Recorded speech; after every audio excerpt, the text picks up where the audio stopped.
Hi there, this is Dan from tier0.co.uk. I'm just showing off my Gravekeeper deck, so I'll just jump straight into it. So I run 3 Gravekeeper's Recruiter. It's just the engine of the deck, lets you search out all your other Gravekeeper monsters. I run 3 Gravekeeper's Spy, allows you to make your big pushes or even stall. It's just so versatile, and again it's just part of the engine of the deck. I'm running 3 Gravekeeper's Commandant. Now a lot of people only run in 2 of this, but I think getting that Necro Valley as soon as possible is too important to not run this, especially when you know the way it can shut down your opponent early game and you can get your roll tribute and everything. So I run 3, and it's a beta late game as well, so no harm in running 3. 2 Gravekeeper's Descendant. This used to be like a standard at 3, but I think after the loss of priority this has become pretty much a 2. 3 can get cloggy sometimes as well because you can recycle it through Stellai as well, so it's not hugely important that you run 3. It just allows you to pop things and go off really. Normally it starts your big pushes where you're looking to go for game as well. So a few tech cards now. I'm running 2 Card D. You may have seen that this was being mained in the top 8 deck, Topps YCS Providence, and I can completely see why after testing. You run so much back row that you can really protect this card and make sure you get that +1 off of it. Just adds much needed draw power to the deck. This deck is all about making sure you've got more cards than your opponent so that you're locking them down and slow playing them until you go off yourself, and this really helps with that strategy. I run 1 copy of Malefic Stardust Dragon. You'll see later that I run Starlight Raid is the reason why I don't run 3. I love this card for just baiting out my opponent. Quite often you'll find in this deck you're in a situation where you've got, say, a Gravekeeper Spy set, and you can just do things like flip your Spy, and that's normally when they'll play their 1, and if they've got 1, and then you'll quite often have another beta, say a Descendant or a Commandant, and when you summon that it may get bottomless, and you've always got that backup plan of summoning this, or if you just make sure you can get your attack off on your opponent. So I just love that card. Onto the spells. I run 11 spells. I run 3 copies of Necro Valley, pretty standard.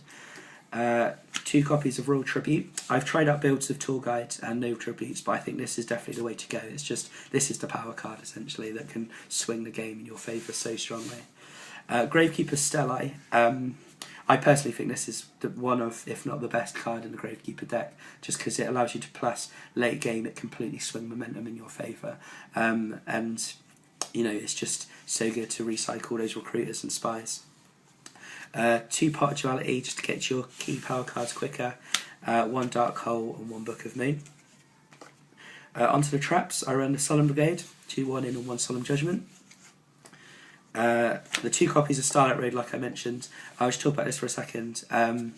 Obviously, Heavy Storm can really hurt the deck with this many traps, so it's nice to protect against that. Also, quite often, because opponents don't really attack your face-down monsters, it's quite useful to have, for baiting out those torrentials. You can really control when your opponent plays torrential in this deck quite a lot.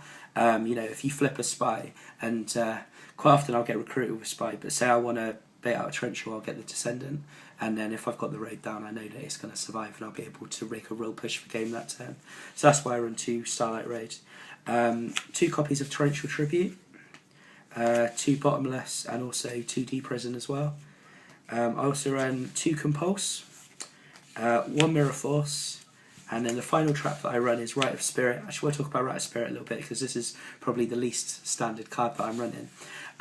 With Rite of Spirit, there's so many ways you can use this card. I really want to push this because if, say, someone MSTs it, it doesn't work like Call of the Haunted. You get to keep the monster because it's a chainable. It doesn't stay equipped to it.